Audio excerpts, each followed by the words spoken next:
ikaze nanone ku buvumbuzi official nje kukubaza byagenze bite ngo abayobozi ibi bigo bya WASAC bafungwe. Iyi rero ni inkuru ikomeje gucicikana ku mbuga nkoranyambaga ndetse n'ijyanye n'abari abayobozi bakuru b'ibigo bya WASAC group bafunzwe iminsi 30 y'agateganyo kubera ibyaha bakurikiranywe birimo ishimisha mubiri ndetse n'ibindi byinshi bitandukanye. Ese byagenze gute? Abo ngabo rero n'uwari umuyobozi mukuru wa WASAC group Professor Munyaneza Omar umunyamabanga wo muri Ministeri y'ibikorwa remezo akaba yaranayoboye WASAC Utility Muhumuza Gisele ndetse na Karekezi Dominique wari umuyobozi wa WASAC Development ndetse n'abandi babiri bafunguwe by'agateganyo. Uretse Professor Omar Munyaneza wari waramenyekanye ko yatawe muri yombi, abandi bafashwe rero nyuma ye ndetse ntibyamenyekana cyane mu itangazamakuru kugeza urubanza rwabo rubaye. Abo bayobozi bakurikiranywe ibyaha birimo rero gukoresha ububasha bahabwa n'itegeko mu nyungu zabo bwite, gufata icyemezo gishingiye kwitonesha ubushuti urwango ikimenyane cyangwa se cyene wabo, gukoresha nabo umutungo ufitiye rubanda akamaro ishimisha mubiri, kudasobanura inkomoko y'umutungo, no kwaka no kwakira cyangwa se gutanga bidakwiye amafaranga arenze ayateganyijwe. Muri byo harimo rero ibyo bahuriyeho ndetse n'ibyo umuntu aregwa ku giti cye. Ibyaha bibiri bihuriweho rero n'impande zombi ni ugukoresha ububasha bahabwa n'itegeko mu nyungu zabo bwite ndetse no gufata icyemezo gishingiye kwitonesha icyene wabo ikimenyane ndetse n'urwango byakozwe bishingiye rero ku bakozi 48 bahawe akazi muri WASAC. Ibyo WASAC rero yari imaze kugabanywamo ibigo bitatu yahise ikenera abakozi bagomba gushyirwa muri ibyo bibiri byari bivutse ndetse n'abandi bashoboraga rero guhindurirwa inshingano bakoherezwa muri ibyo bishya.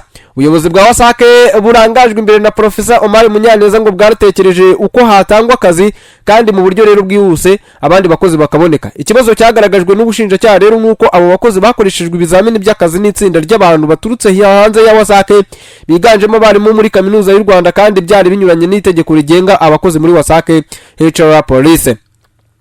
Muri abo bakozi rero harimo abo buri muyobozi rero yagiye afasha bagakora ikizamini ndetse bakanatsinda bagahabwa akazi.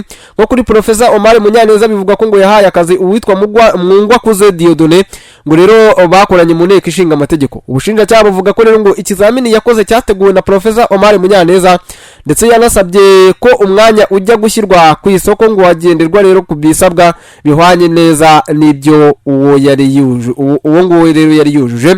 Uwo Mwungwakuze ngo yakoze ikizamini aragitsinda ndetse ahabwa n'akazi, ariko ngo umwanya yari yarakozeho ikizamini ntiyaba ari wo ahemberwa. Ubushinjacyaha buvuga ko ngo Mwungwakuze yahembwa amafaranga y'umurengera arenze ayateganywaga ku mwanya yari yaratsindiye, kuko rero ngo yahembwaga arenga miliyoni 1.6 y'amafaranga y'u Rwanda ndetse na ramusamu ya miliyoni 1.8 y'amafaranga y'u Rwanda buri kwezi, kandi rwose yakagombye guhembwa miliyoni 1.2 y'amafaranga y'u Rwanda, ubwo ni miliyoni 1.200 ndetse na ramusamu y'ibihumbi 297.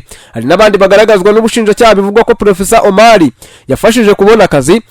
Kuri Muhumuza ubushinjacyaha rero buvuga ko ngo yemeye ko uwitwa Arasana Ndahiro Eric ukora ikizamini cy'akazi ku mwanya rero ngo umugenzuzi w'imbere mu kigo kandi atari yujuje ibisabwa, akaba ari nawe utsinda ikizamini ndetse akanahabwa amasezerano y'akazi kandi atari yujuje ibyasabwaga birimo impamyabumenyi ya A0 ndetse na CCA level 2 cyangwa se CPA level 2 kandi ari byo byasabwaga.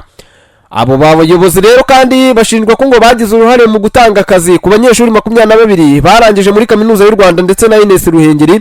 Bavuga ko ngo ari bo bahize abandi kandi ngo byagaragaye ko ngo atari bo bari babaye indashyikirwa. Banashinjwa kandi kugira uruhare mu kuzamura abakozi mu ntera mu buryo bunyuranyije n'amategeko kandi abandi bagahindurirwa inshingano. Kuri iyo ngingo Professor Omar Munyaneza umushinjacyaha bwagaragaje ko rero ngo yagize uruhare mu gutuma bamwe mu bakozi bajya mu kiruhuko cy'izabukuru ku gahato kandi igihe cyabo giteganywa n'itegeko kitaragera. Bwanagaragaje urukiko ko Professor Munyaneza ngo yagiye yandikira bamwe muri abo bakozi abamenyesha ko ngo bagomba kuva muri WASAC bakajya mu kiruhuko cy'izabukuru ngo bagaha rero umwanya abakiri bato. Mu bimenyetso ubushinjacyaha bugaragaza harimo ubutumwa yandikiranaga nabo, uko yagiye rero abahamagara ndetse n'ubuhamya bwa bamwe muri abo bakozi ba WASAC ndetse n'ibindi. Mu rubanza rwe yaburanye agaragaza ko ngo nta ruhare yarigezemo kuko rero ngo ntawe yari ahuriye nabyo, akavuga ko ngo ibyo bireba umukozi ushinzwe abakozi. Yavuze ko ngo kubijyanye no gutanga akazi ku bakozi 48 abanyeshuri 22 ndetse n'abahinduriwe inshingano gatabikoze wenyine kuko rero yafatanyije n'abari abayobozi ku bigo bitatu bya WASAC, bityo rero ko ngo adakwiye kubibazwa wenyine. Ku byaha byo gukoresha ububasha ahabwa mu nyungu ze bwite ndetse no gufata icyemezo gishingiye ku cyene wabo. Muhumuza ashinjwa kugira uruhare rero mu guha akazi b'abakozi ndetse no kuzamura mu ntera abakozi, abandi bagahindurirwa umwanya mu buryo bunyuranyije n'amategeko, aho rero hari bamwe bagiye bahabwa n'imyanya ngo badafitemo uburambe cyangwa se batarigeze babyigira. Ku cyaha rero cyo gukoresha nabi umutungo ufitiye rubanda akamaro, Muhumuza akurikiranyweho ubushinjacyaha bwagaragaje ko rero ngo kuva muri 2021 agiye ku mwanya w'ubuyobozi mukuru w'agateganyo wa WASAC kugeza muri 2023 hawe Profesa Omar Munyaneza. Imodoka ye rero yarayiretse atangira gukoresha iya WASAC igenewe umuyobozi baha byose kandi agatwarwa n'umushoferi w'ikigo. Ubusanzwe ngiyo umukozi ahawe imodoka ihabwa byose, amafaranga atangwa yo gufasha abandi mu bigenderaho cyangwa se ibigenda mu ngendo azwi nka ramsamu ntabwo rero ayahabwa. Ubushinjacyaha buvuga ko ngo nubwo imodoka yakoreshaga rero ngo yari y'ikigo kandi igakorerwa byose, WASAC rero yanamwishyuye ramsamu ingana na miliyoni 97 kandi ngo ataragombaga kuzihabwa kuko rero yari yarahisemo gukoresha imodoka y'ikigo kandi ihabwa byose. Mu kubyireguraho, Umuhumuza yavuze ko rero ngo ubwo yahabwaga inshingano z'umuyobozi yahawe imodoka kandi ko ngo atigeze asobanurirwa uburyo ikoreshwa. Yanavuze ko ingendo zose rero yakoze zari mu rwego rw'akazi kandi imodoka yari igenewe umuyobozi mukuru. Muhumuza wayoboraga WASAC Utility kandi niwe ngo wari ushinzwe ingengo y'imari ya WASAC Group, akaba ashinjwa rero kugira uruhare mu kwishyurwa arenga miliyoni 20 y'u Rwanda yahawe mu Ngwakuzwe Dieudonné yahembwaga kandi umwanya yari yaratsindiye utaramwemereraga rero guhabwa ibihembo bingana bityo.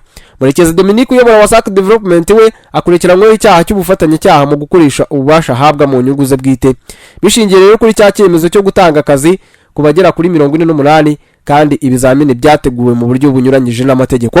Murekezi ndetse n'Umuhumuza bireguye rero bagaragaza ko ngo icyo cyemezo cyafashwe bigizwemo uruhare n'uwari umuyobozi mukuru Profesa Omar Munyaneza ngo kuko rero ari we wabiganirije nk'icyifuzo bagashiduka bashyizwe mu bikorwa.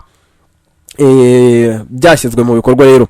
Murekezi we rero yavuze ko ngo ibizamini yagizemo uruhare ari ibya interview kandi ko ngo byagenze neza bityo ko atabazwa ibyabanje bitagenze neza. Urukiko rw'ibanze rwa Nyamirambo rwategetse ko aba bayobozi batatu bakurikiranwa bafunzwe by'agateganyo iminsi 30 ngo kuko rero ngo hari impamvu zikomeye zituma bakekwaho icyo cyaha. Babiri rero bararekuwe. Uru rukiko rwategetse ko mu Ngwakuzwe Dieudonné ubushinjacyaha burega icyaha cyo kwakira cyangwa se gutanga bidakwiye amafaranga arenze ateganyijwe yaturutse rero ku mushahara yahembwaga kandi umwanya yakoragaho ngo utaru yakwiye afungurwa by'agateganyo kuko rero nta mpamvu zikomeye zituma agikekwaho. Uyu mu Ngwakuzwe ngo niwe rero bivugwa ko ngo yahawe akazi na Profesa Omar Munyaneza kanahembwa amafaranga y'umurengera. Urukiko rwasanze atari we wishyize mu kazi kuko rero ngo yarashyize umukono ku masezerano y'akazi kuba rero atari we wihembaga kandi ko ngo yagiye mu kazi yarakoze ikizamini akanagitsinda bityo ko rero nta mpamvu zikomeye zituma akekwaho icyo cyaha.